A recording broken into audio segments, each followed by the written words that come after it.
Welcome everyone to Your Our Unity, a show that wishes to spread a spirit of peace and love in the world, one conversation at a time.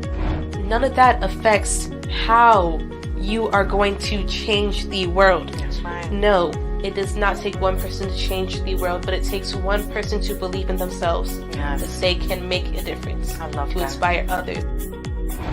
And that's why, for me, I try to make it my purpose now to try to help other people realize their self-worth, because it's so sad that so many of us, we get destroyed based off of what other people have to say. Yeah.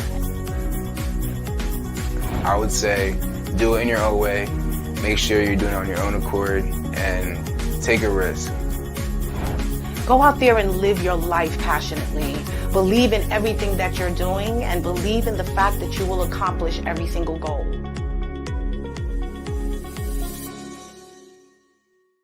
Welcome everyone to Your Our Unity, a show that wishes to spread a spirit of peace and love in the world, one conversation at a time. We want to encourage you to be the music, the sweet, calm music in someone's ear today.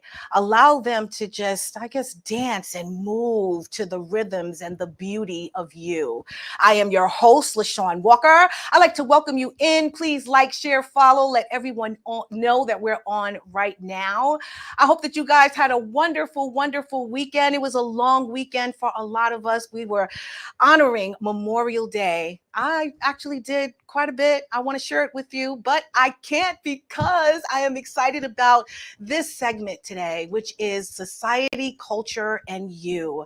Every last Tuesday of the month, I bring on my co-host, Dr. Reverend KC, and we have a deep conversation with amazing people about what they're doing in this world. So I know you're wondering, what is Society, Culture, and You? Well, it is a thought-provoking segment of the Your Our Unity show that delves into the multifaceted dynamics of human society and culture, examining topics such as social norms, cultural traditions, identity, diversity, and societal trends. Each episode of the show offers insightful discussions with experts and thought leaders and engaging narratives that shed light on the intricate interplay between individuals and the larger social and cultural environments which they exist.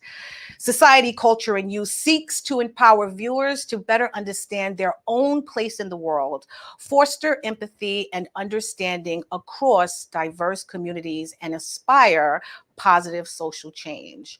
So I'd like to get right to it because we have an amazing show with a great, spectacular guest. So let's bring in our co-host, Dr. Casey Jones. Hey there. How are you, beautiful? How you doing? All is well. A good day, good productive day. I love it. I love it. I know I wasn't around for the last show, but I saw it. It was amazing. Again, I hope you guys are out there looking into organ donation. It is so very important. Dr. KC had a wonderful conversation with Stacey Connell and Katrina Erskine last time. Mm-hmm. Yeah, so it was wonderful. If you haven't seen it, please go to YouTube, Facebook, wherever you need to go and rewatch that. So I understand you have a lot going on, my friend. In addition to you being so busy with the Wanted Project and Community Healing and Caring Center, you are also putting together a retreat, right? Yes. Tell us about that. On June 22nd is going to be live and in action out here in Connecticut. I'll be having a soul care healing retreat. And it's, again, Saturday, June 22nd, 8:30 to 5 p.m., full day. Get continental breakfast and yoga and lunch. And it's all about soul care in the body. So we're going to learn how to boost our energy, release our physical tension. We're even going to have someone come in and do manual lymphatic drainage, or at least educating on us. We're 75% water. Yeah. And so we can actually redirect our own water in our bodies for healing. Right. Really? Right. I didn't know that either. So I'm really excited. I'm going to be doing emotional freedom techniques and tapping. And so it's just going to be a glorious day, rain or shine. I love it. I love love it. for everyone to be there. Oh, well, we are definitely going to do our best. It is in Connecticut. I will be sharing the information with you guys after the show so that you can contact her to be part of this amazing soul care retreat. I mean, I think we all need it right now. As we always talk about self-love, self-care, just healing yourself from the inside out. And I think that is a wonderful platform for you to be doing it on, especially teaching so much. I mean, it sounds like a full packed It's day. a full day workshop facilitator, shopping, whatever you want. We're going to have it here. Oh my God. Do we get to take a nap too while we're there? You might need to take a little nap. There are breaks that we put in there so people can decompress and take in what they've learned. So yes. I love it. Well, yes, we will be sharing that information on both of our pages. As you know, Dr. KC is also the founder and CEO of Restored Life Group and the partner of Defining You Life Fitness Center as well. So all of that information will be available as soon as the show is over. But once again, you have not failed to disappoint, my friend. You brought an amazing woman to the segment today, Society, Culture, and Youth. That's right. Lady, when I read all her, I was like, I know her. Ah, okay, I didn't know that. That's wonderful. Yes. Yes, So I cannot wait for you to share a little about her. We're going to allow you to read a little about her while we show a few pictures, but then we're going to let her introduce herself with her visual bio, and then we'll bring her in, okay? Awesome. Yes. So today, our guest is Miss Daryl Richardson. She's a native New Yorker, a former dancer of Broadway, television, and film director, producer, writer, caterer, CEO, and founder of the Me Nobody Knows, which is a self-published author. She's also a self-published author of 3 books on Amazon entitled Poems by the Spirit, Mentoring the Me Nobody Knows, and her most recent book is Careers from A to Z. Miss Daryl has appeared in Vanity Fair magazine with Tina Turner, on Broadway in The Wiz, Sophisticated Ladies, Can, and Anything Goes. Her film credits include The Wiz movie, A Chorus Line, the movie, The Mask, What's Love Got to Do with It, Junior Hoodlum, and Monster Mash. She's toured with known artists such as Babyface, Barry White, and Earth, Wind, and Fire. Her television credits include the Academy Awards, the Essence Awards, the Soul Train Awards, the Emmy Awards, the Tony Awards, Cinderella, the Jamie Foxx Show, and the Drew Carey Show, the Arsenio Hall Show, and the MTV Awards with Prince. It goes on and on and on and on and on. Oh my God. But I cannot wait for you all to get to know her better. She has such a beautiful story. So I love it. Welcome Miss Daryl Richardson today. Yes, the title of the show today is The World of Dance. And she's going to be sharing that with us. But real quick, let's see her beautiful face. Hi there. How are you guys? You're wonderful. Welcome to the show. Thank you so much for having me. Not a problem. We want to show real quick your visual bio, my friend, so people can get a better understanding and a look at who you are in your past and where you're going right now. Okay, so please, let's view her visual bio.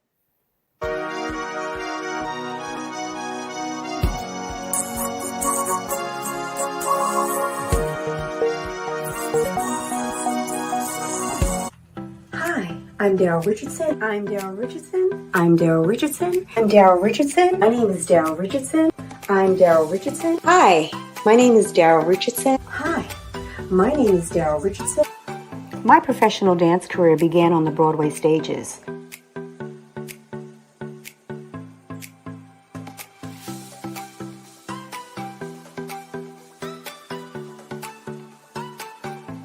To the Hollywood award shows, videos,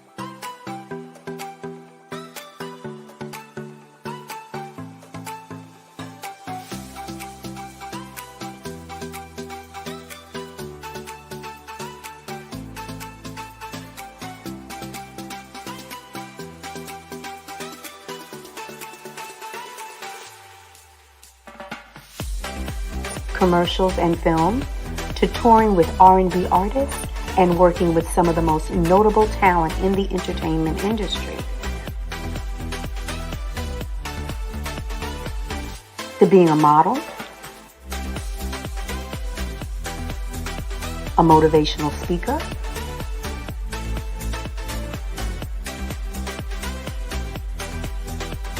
to having reviews and articles in magazines,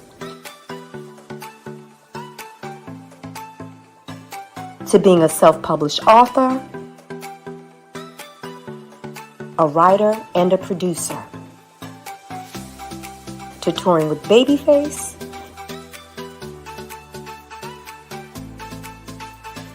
touring with Earth, Wind & Fire,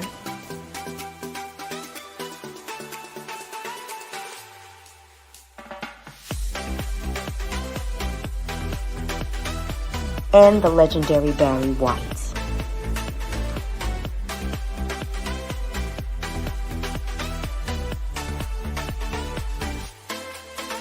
After my extensive career in the entertainment industry, I came back to New York and started a nonprofit community-based organization called the Me Nobody Knows. I went into over 20 schools throughout the 5 boroughs implementing my performing arts program. Creating assembly formats and performance opportunities for the students. Teaching and ministering dance in churches as well. Ultimately, using the very students who I was teaching along with some professional dancers to be a part of my choreography reel.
My most recent project is my episodic anthology docuseries entitled Behind the Stars, The Untold Stories of Black Industry Dance, which I created during a breast cancer journey in 2023.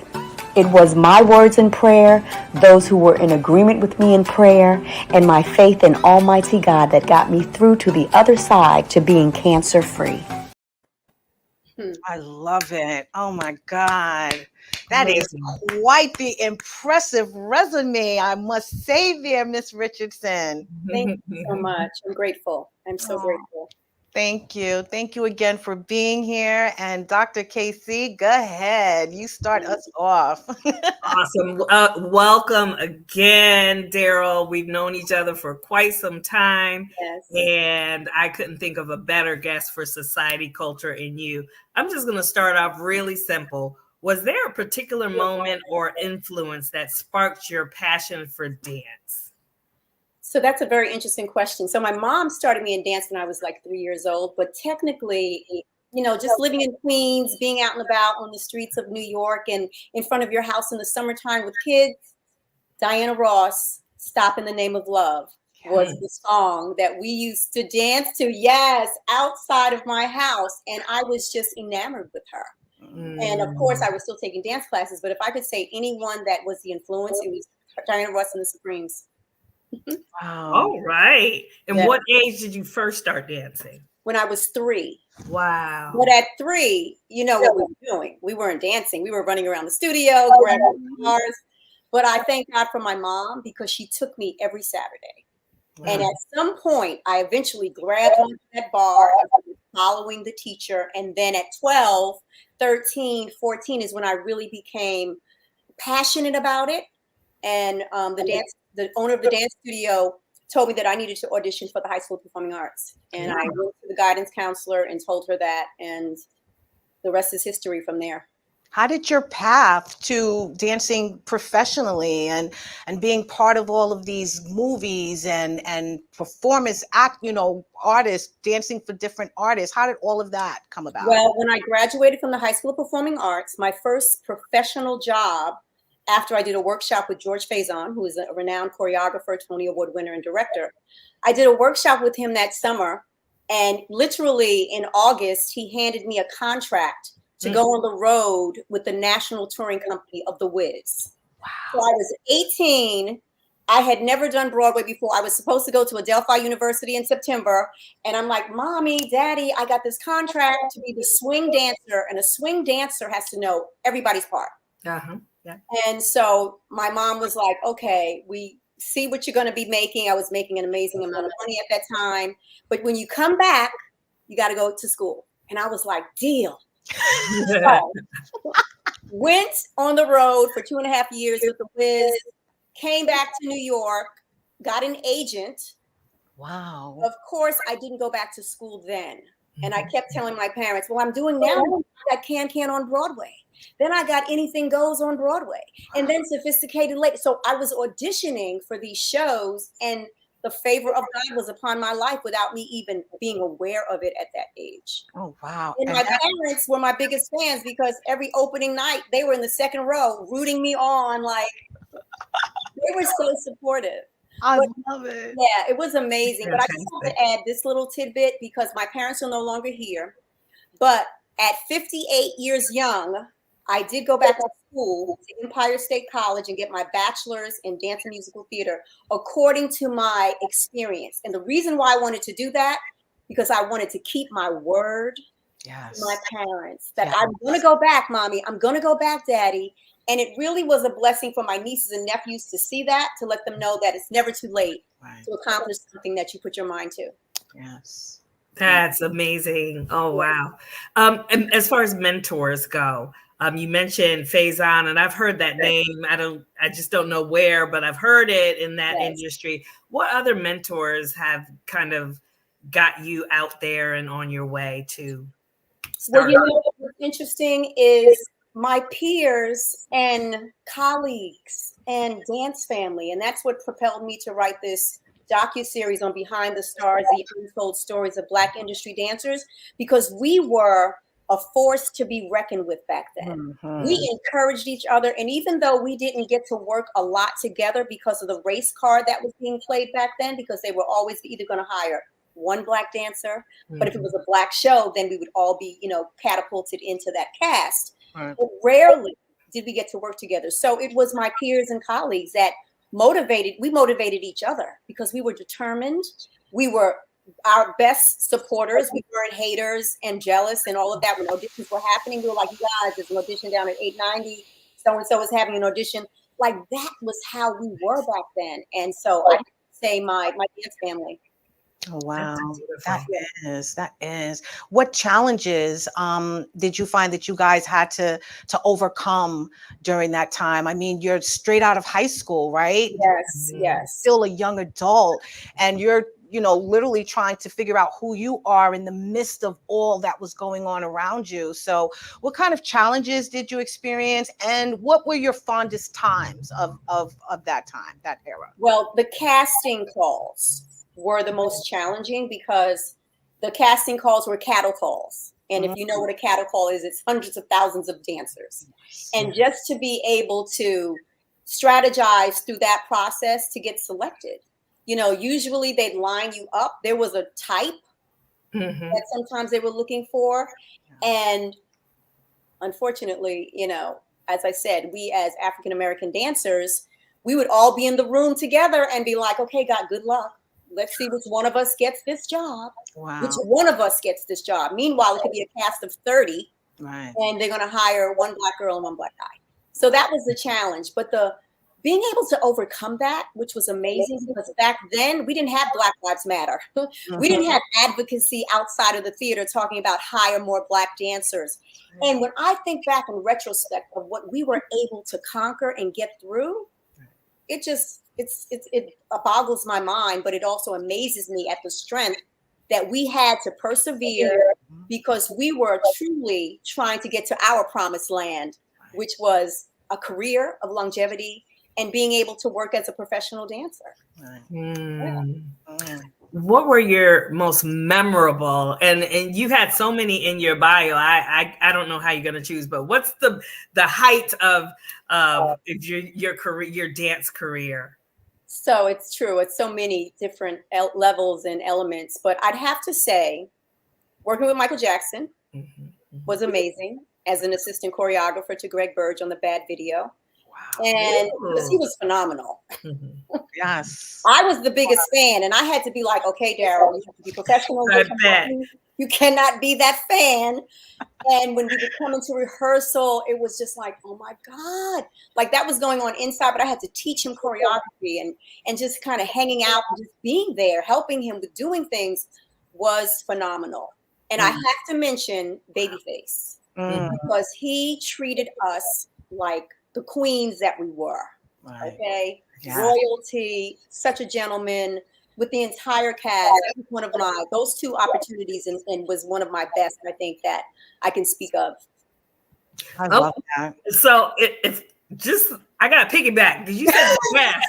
So can you spill the tea about the worst? Let's see. The worst. Oh. Okay, so I won't mention names. Okay. But I will mention a situation. Okay. We were on the set, and the dancers were, one of the things about dancers, they always are listed at the bottom of the totem pole. And that's how we have always been treated. And we always have to stand up, step out, and stand up for our rights to be able to get paid appropriately and to get billing and all of that. And so there was this one particular job, and one of the dancers was like, we need to be on a production contract. Like we're on vouchers and we need to get a higher scale of rate. And so I'm like, I'm for you. So go for it. And I was working on it as well. But as a behind the scenes, I was in the creative department. I wasn't one of the dancers, but I know as a dancer, I was encouraging him to do it. Right. Well, he did go forth and present what he wanted for us for them as dancers. And they did ended up giving the dancers a contract to make more money. Okay. But when he went home that day, his apartment was ransacked. He had food in the refrigerator that was taken all out in his apartment, bananas smashed, eggs broken. I'm talking, wow. You talk about sending a message. Yeah. Yes. Oh, that was clear. And unfortunately, he did not come back to finish the job because he was petrified. Can you imagine? Yeah. No, I could. And jeez. It was just really interesting. And prior to that happening, one of the principals came to me and whispered in my ear and said, well, who's the troublemaker? I said, there's no troublemaker. I said, these dancers are wanting to get what's due. And I said, and me being a dancer, I'm in agreement with them. Yeah. So, yeah, that was the role. Well, you mentioned that you were treated like the queen that you knew you were by Babyface. Did you know, honestly, within yourself at that young age that you truly were a queen, and how much talent you actually had, considering you were part of these cattle calls, as you mentioned, and you had so many other talents coming in? Were you secure in who you were at that time and your capabilities? One of the things I think that I did, like Beyonce talks about having an alter ego. I think I created an alter ego for me when I went into auditions. I was Diva Daryl, and I was going in there to nail this gig. And if I didn't get that gig, they're lost. And that was my mentality. And you can ask any of my friends, they would always say, Daryl's coming into the audition. Okay, she's probably going to book the gig. Like they would literally say that. I didn't know they were saying that at the time, but of course, years later. But I think I had to put on the mindset because of the competitiveness, and then to really realize I'm good. I'm a good dancer. And if I can just share this, when I really had the revelation, when I auditioned for the Wiz movie, I think I was 19 at the time, and it was at the St. George Hotel, downtown Brooklyn. I don't even know if that hotel is still there. My dad drove me to the audition. I was number 375. Wow. There was hundreds of thousands of dancers, and I'm looking around and I'm like, oh my God, they're so beautiful. She's fabulous. Look at her stretch. Now, meanwhile, I was that too. But I was taking my eyes off of myself and comparing myself to who was in the room.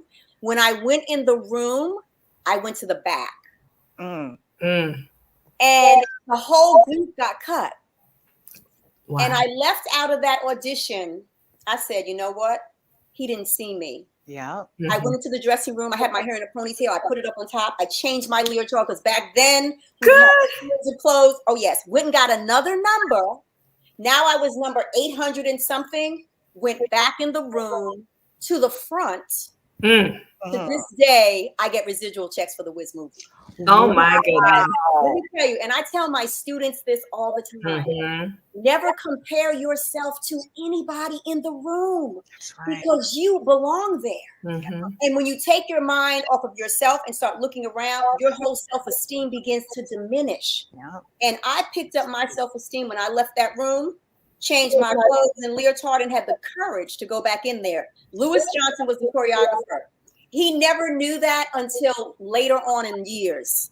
When I asked him, oh, Mr. Johnson, I don't know if you know this, but during the Wiz movie, and this is years, the Wiz movie was in the 70s. And he laughed about it. He said, well, okay, for the perseverance. Because you have to have that. You have to have a wherewithal of not giving up no matter what happens. And this is what I try to tell my young people. Don't give up. Don't give up. That is a word, LaShawn, for all of us. Yes, it is. Oh my goodness. Daryl, you mentioned things were different back then. You all supported, the dancers supported each other. Yes. Do you know what it's like now? Is it okay? So you must know. Is it much different than how? It's very different. Yeah. It's very different. The mindset, and I don't want to put, throw the dancers under the bus, but we had something, and this is the reason why I'm producing this docuseries, because they need to know the stories and whose shoulders they stand on. A lot of the training is different. They're amazing. However, the things that they're doing, I want to see if they're going to be able to do what they do 10 years, the longevity. And that's something that we created as dancers from back in the day. The technique was important. We were mindful of the jobs that we took and the things that we did, and we did support each other. I think there's a lot of jealousy and envy and strife that has entered not only in the dance world, but in the world, period. And usually when that happens, it's because people don't know who they are. And so, that's what I would say about today's generation of dancers. And also social media, I'm assuming, has a lot to do with my goodness, jealousy as well. Yeah, absolutely. Because everybody's out there. Everyone's out there. We had showbiz and backstage as casting papers, and then we would get agents. So we didn't have the platform of social media. You had to go in the room to prove your talent back then. Now people are getting hired just by looking at their Instagram pages. Well, how do you help those that are, trying to break into that industry, knowing that you'll be seen on TikTok before you'll be seen, putting in that hard work? I know that you're still working with the youth and working with a lot of dancers in that art field. What do you do different, or how are you training them so that they are prepared for longevity instead of just that, one-time stardom? Right. That fast food gig, right? So they have the longevity. So really teaching,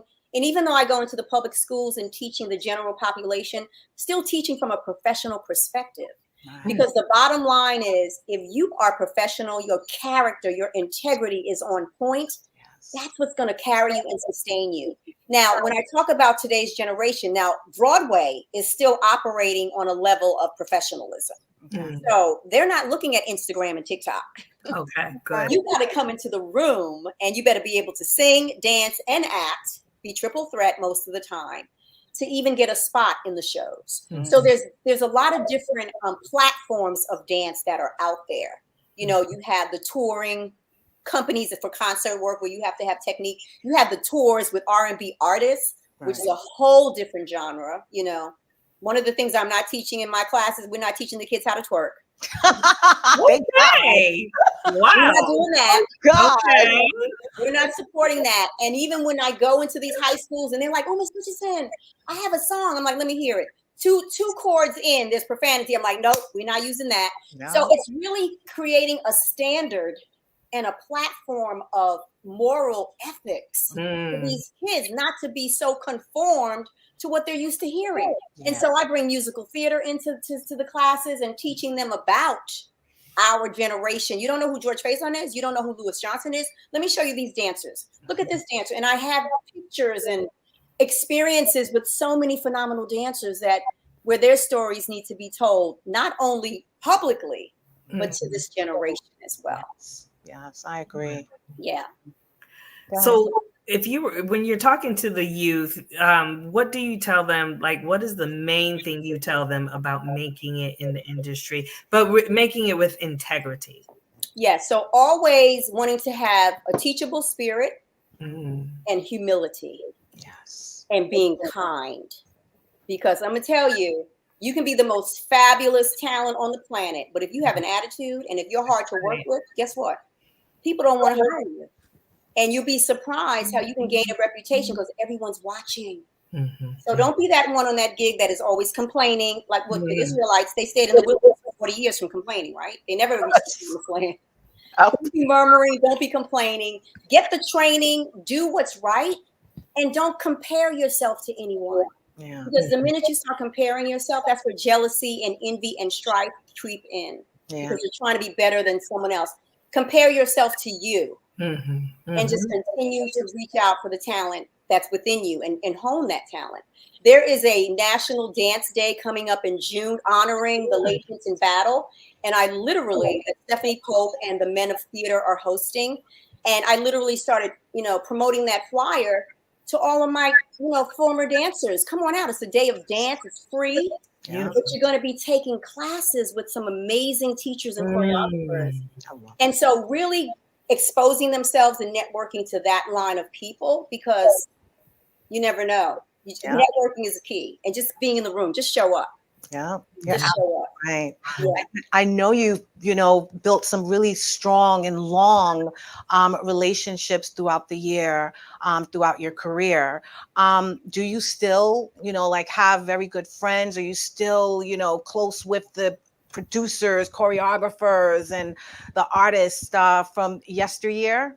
I am. And it's so refreshing and so amazing. We sit around talking about, honey, I knew you for 50 years, 50 years of friendship, 50 years of professionalism and friendship, which is so amazing. Yes, I can list numerical amount of artists, dancers, singers, actors who are still in our lives. Because like I said, we are a dance family. The entertainment industry is very small. When you think, well, the world is very small. I always say 6 degrees of separation, right? Yeah. But I love that we have this camaraderie, and now it's about reinventing ourselves and supporting one another in that. Because I'm gonna be 66 next month. So we're not touring like we used to. We're not doing that. So that's why I wanted to start doing public speaking and wanted to write my books and to create this docuseries. Because as an artist, there's nothing that we can't accomplish. Nothing. Yeah, you're absolutely right. Yes. The role of dance, right? I always say music and dance. Those are the two things that I go to just de-stress. But it brings people together who are different from one another. What do you think the role of dance in society is? Dance and music are universal. Doesn't matter your background, your creed, your gender. When you can hear music, and then you can, interact with dance, there is a freeness that happens. There is something that transpires that you can't even describe. I kind of compare it to like the Holy Spirit. Yes. When you have an encounter with God and you're in prayer or however you want to encounter the Lord, it's that kind of fulfillment. Dance and music, and that's where love is. That's where you can bring the interaction of people, and there's no racism. There's no judgment. There is acceptance, and that's what I believe dance and music contribute to our world. I love it. I love it. How do you think it's evolved over the years, from your perspective? Is it getting better, more diverse? Is it okay? So tell us. It is getting more diverse, which I have to applaud. And even with types, because back in the day when we were standing on the casting line, they were looking for dancers that were this big, a certain height. And so if you were full figured or had, a little more weight on you than others, sometimes you didn't make the cut. But now it's so diverse, which I think is great. They have all types of dancers that are being, auditioned and getting on into jobs and things of that nature. So I really think that it has come a long way in that aspect. I love it. That's beautiful. Yeah. What do you think about the dance shows? I have to say I love them, but coming from a dance perspective and a background, you might think differently about them. What do you think about them? Well, let's see. What shows are you referring to? Oh, so I really loved, and I think it's canceled, World of Dance with, was J-Lo on that? Yes. Oh my God, those dancers were amazing. Off the chain. Yeah. I love that show because they really enlarge their borders and territory to go outside of the United States to see all types of dance and cultures. So I did love that show. I also like Dance Moms, believe it or not. I love those little kids on the show. I wish they had more Black kids on the show. Yeah. Always. That's always my go-to. It's like, well, where are we? Because you want to see someone that looks like you. And the same thing with kids. You want to see somebody that looks like you, Black kids especially. So You Think You Can Dance? One of my dear friends, Sean Cheeseman, was a choreographer on that show. Really? And he's going to be featured in my docu-series. Yes. Ooh. So, I mean, I think it's great because that's just a whole nother platform because like I said, dancers were always treated the lowest of the totem pole. Yes. So being exposed in that magnitude kind of brings the level up. Yeah. For the public to see. Because a lot of times people don't understand that being a dancer, being an artist, that's a job. That's a profession. You get a check. Yes. Yeah. You get insurance. You get a pension. I'm collecting a pension from being in the unions, literally. Amen. Yeah. And so a lot of people don't understand that, and they think lesser of.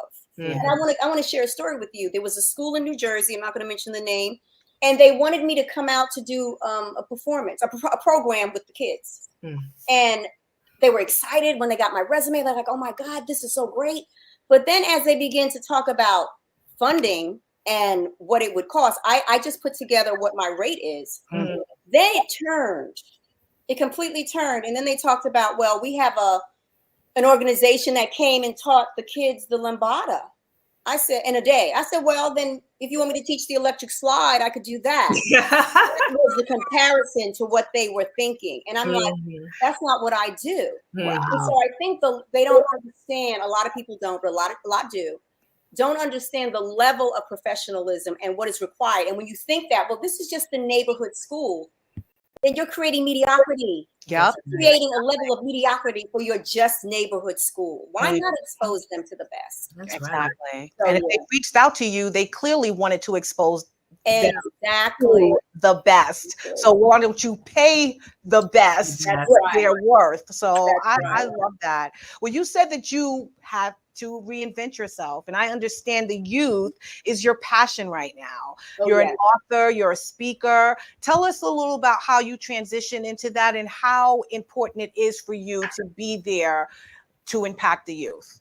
Well, when I was 14 years old at Count Basie Middle School, a guidance counselor literally asked me, Daryl Richardson, what do you want to do with your life?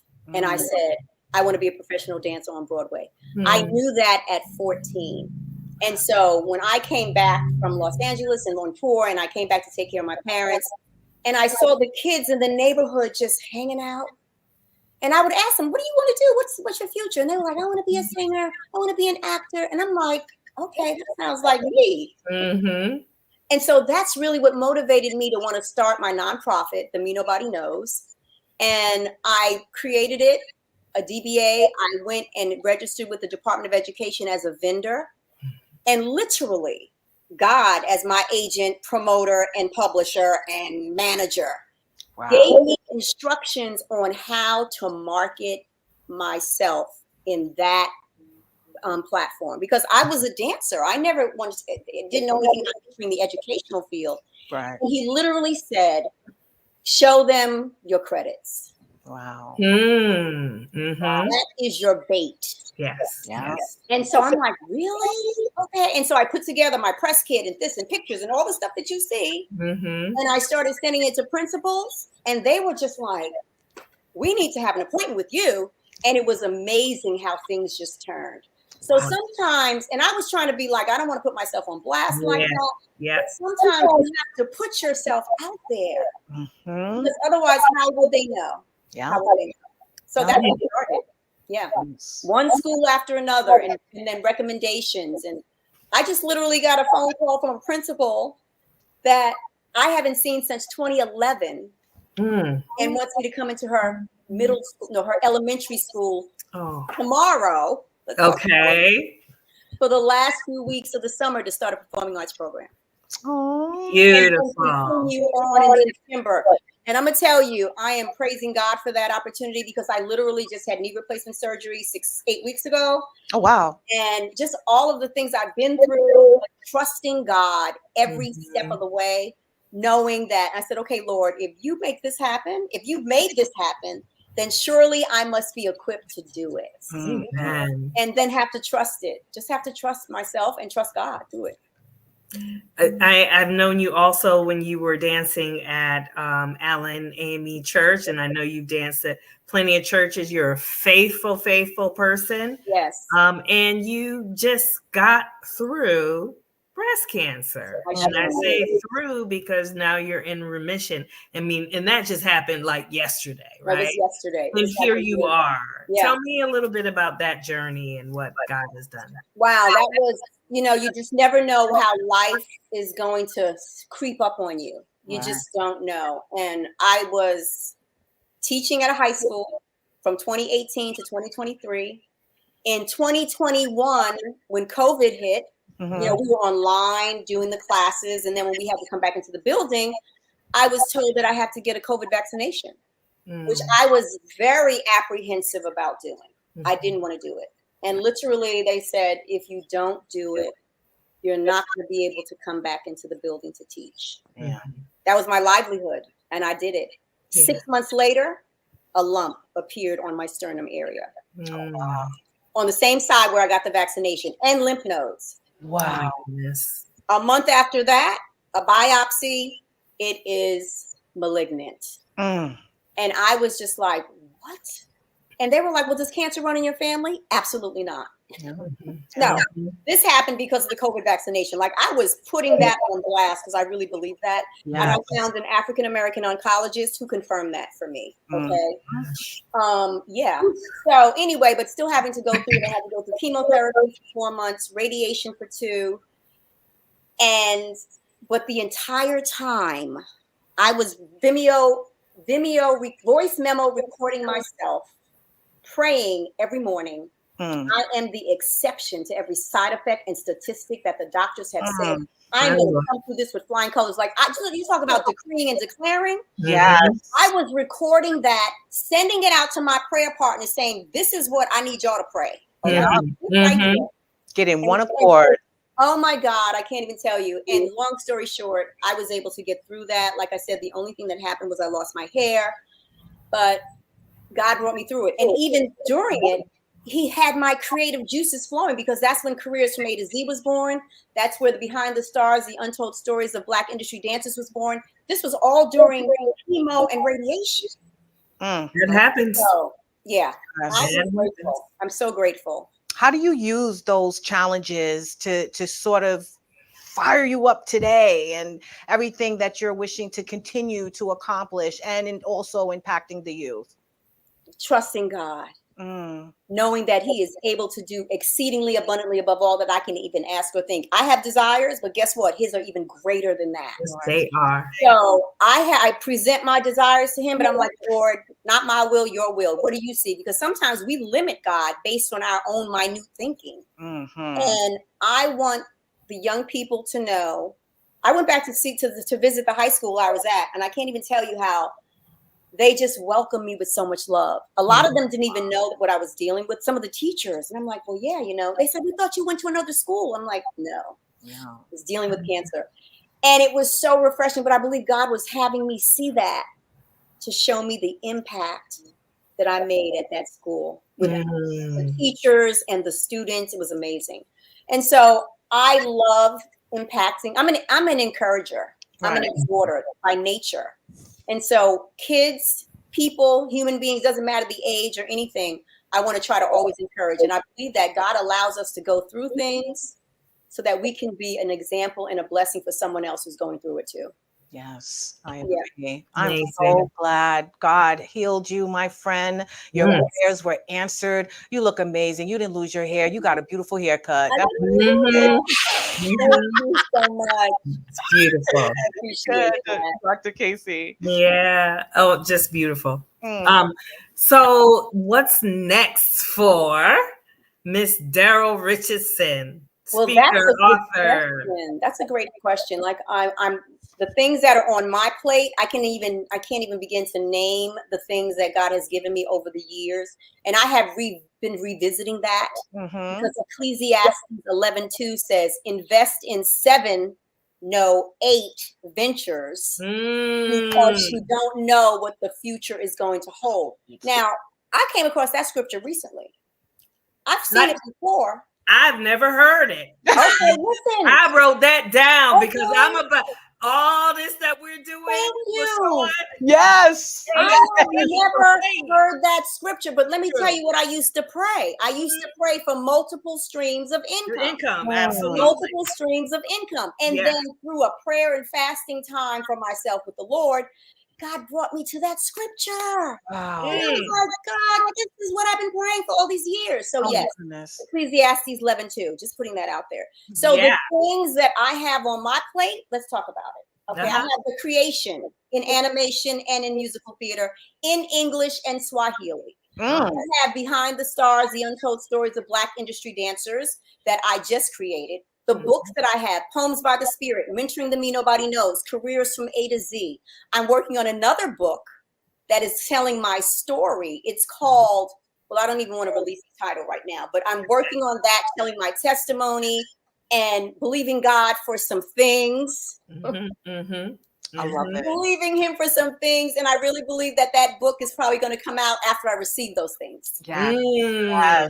So yes, so much. And being a public speaker. This is one of the things that I was praying for. And my daughter said, Mommy, you got to be specific. Paid public speaker. Thank you, Trinity. Yes. I tell you, yes. We got to be very clear about the things that we pray for. So yes. So all of those things. And I just want to add, Reverend KC, when I had my procedure of my lumpectomy, she drove me to the hospital. Aww. She was right there in the waiting room with my dear friend Marvin, who is no longer with us. Aww. And just to have that kind of support was life-changing for me. Yes, I can imagine. It was life-changing for me. Yes. I'm all about helping the sisters. Yeah, that's what I was about to say. Sisterhood is so real, especially the spiritual sisterhood. So I'm glad that you had that. That's beautiful. I sure did. Well, you again, we mentioned, so passionate about the youth and education and the arts. How do you see the role of arts in education, and what benefits do you think it brings to the students? So this is very interesting that you asked that question, because here in the United States, the arts is becoming more, it's expanding, right? Principals, the majority of principals, I should say, are realizing the importance of having arts component in the school. The kids need a platform to express themselves. The educational system has created a curriculum that does not target diversity, does not target all of our children at large. And a lot of our kids are struggling with that, okay? Because they're eight learning styles, and everyone learns different. So it's not that they have ADHD or they have a learning disability, it's they learn differently. So if you take the time to figure out how they learn, maybe, just maybe, you can be a little more creative in your curriculum and teaching, that they will get it. Yes. So the arts creates that. And so what I find is that if they never want to be a professional dancer, singer, or actor, it creates discipline, self-esteem, confidence. It taps into their innate gifts and abilities, and it's a win-win all around. Right. I went to Nairobi, Kenya in 2019 and did a dance workshop, and I am still communicating with these young people to this day. And they say to me, they're like, Mom, they call me Mom. They said, we want you to come back because our families here in Kenya, they don't think dance is like a real career. I was like, really? Wow. That's what I said. I'm like, well, let's encourage them. Let's figure out how we can change that paradigm mindset, paradigm shift mindset, for them to see that even if they do other things, they can always have that to fall back on if that's their passion. Right. My thing is tapping into their passion. And that's what the arts does. It taps into a child's passion and purpose. And I love it. I just love it. Yeah. That's beautiful. It sure is. Keep doing that. I think Thank you. in Africa, I spend a lot of time in Africa. I think anything like dancing for church and in the church, all for it. Yeah. That leaves that venue, and that's here too. So thank God that you're, working with them on that. Absolutely. What piece, I'm looking at the time, I know we're wrapping up, but what piece of advice would you give your younger self now that you know it all? My younger self, just to never give up, trust your instinct. Because what I've found as growing older is my instinct, that little still small voice, God speaking to us, right? There's no coincidences. Everything is ordained of God, good, bad, or indifference. And he's going to use everything for our good and his glory. Yeah. Everything. Yes, I would tell, but that's what I would tell my younger self. And this is what I tell my younger kids, the students. I call them my kids, even though I only have one child. This is what I tell my child. This is what I tell any young person that is in my life. I always want to encourage and to edify them to be the best you. No one can be you better than you can. That's right. Amen. Oh my God. Let me ask you then, what do you wish you would have known back then that you've learned now that you are instilling in these kids, sort of like a shortcut to where they could be and who they could be? That's a great question. Not to be, and this is a hard one, because you want to be giving, but to use wisdom on where you, don't cast your pearls before swine. Because some people will use you and usurp your glory, and you end up wasted and just exhausted from pouring out and never getting anything reciprocated back. So I would tell my young self to be mindful, be a fruit inspector, number one, to be mindful like that of who you labor among, who's in your circle, because everybody doesn't wish you well. Very true. They just don't. Yes. And to really be able to discern that at a young age. I had to learn that growing up and becoming an adult. Wow. Yeah. Wow, that's beautiful. And it's so true. You're absolutely right. And I always say it to my friends now that there's a lot of people who are with you, but they're not necessarily for you. So that is good advice. Good advice. Well, as Reverend Dr. Casey stated, we are winding down, and I always go over. So I'm going to allow her to ask you maybe the final question, and then I want you to share with us whatever you want to share with our viewers. Okay. Great. All right. So go ahead, Doctor. So did you get to meet TD Jakes when you were with Women Thou Are Loose? Okay. Absolutely. I met TD Jakes. He was amazing. He was on tour with us for most of the time. Wow. And I remember we started rehearsing at the Potter's House in Dallas. And I was on the elevator with him, and we were going up, and he got off the elevator.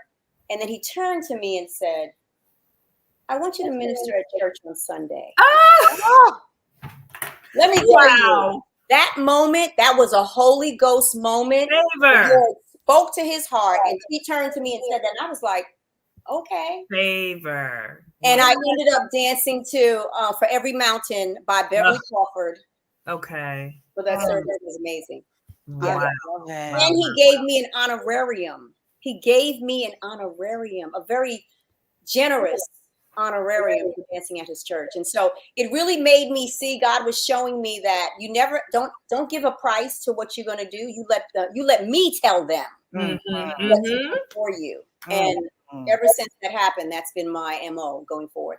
Were you always, so spiritually grounded, even as a teenager, while you were going through this process of defining you? Not at all. No, my parents, we went to an Episcopalian church. That's where I grew up. I believed in God, of course, but did I have a prayer life? Absolutely not. Was I a sinner? Absolutely. I was out there, doing what young people do. And it wasn't until, I'm trying to think,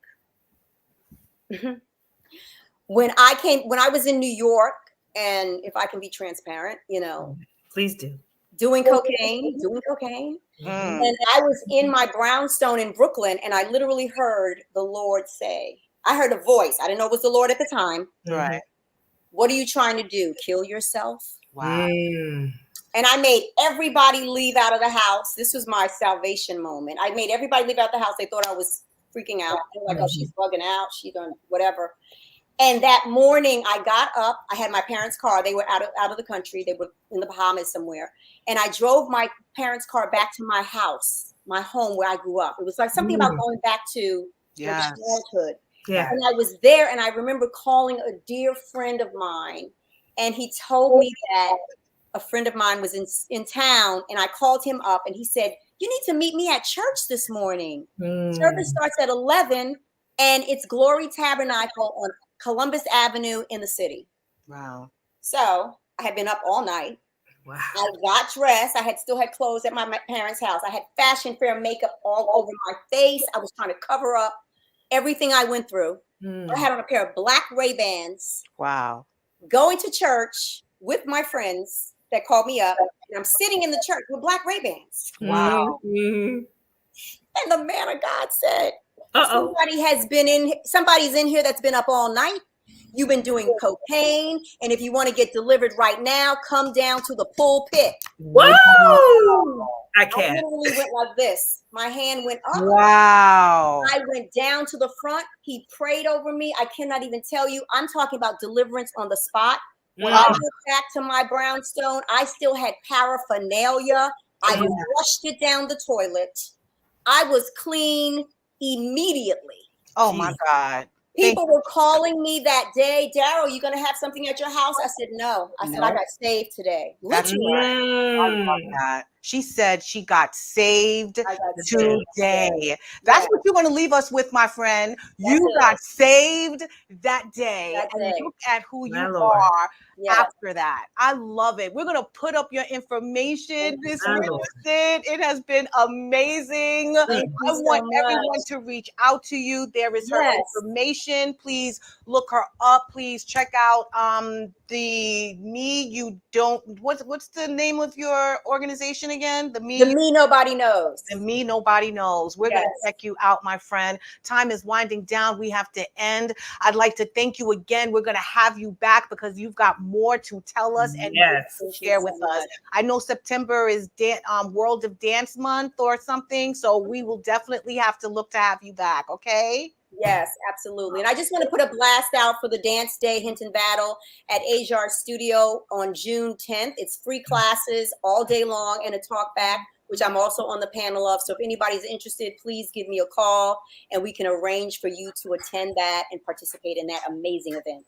I love it. Beautiful. Thank you so much, Daryl, for being here.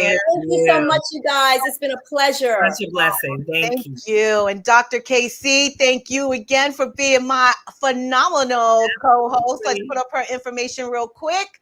And then we're going to say goodbye to you guys. Thank you for tuning in to another amazing episode of Our Unity, Society, Culture, and You.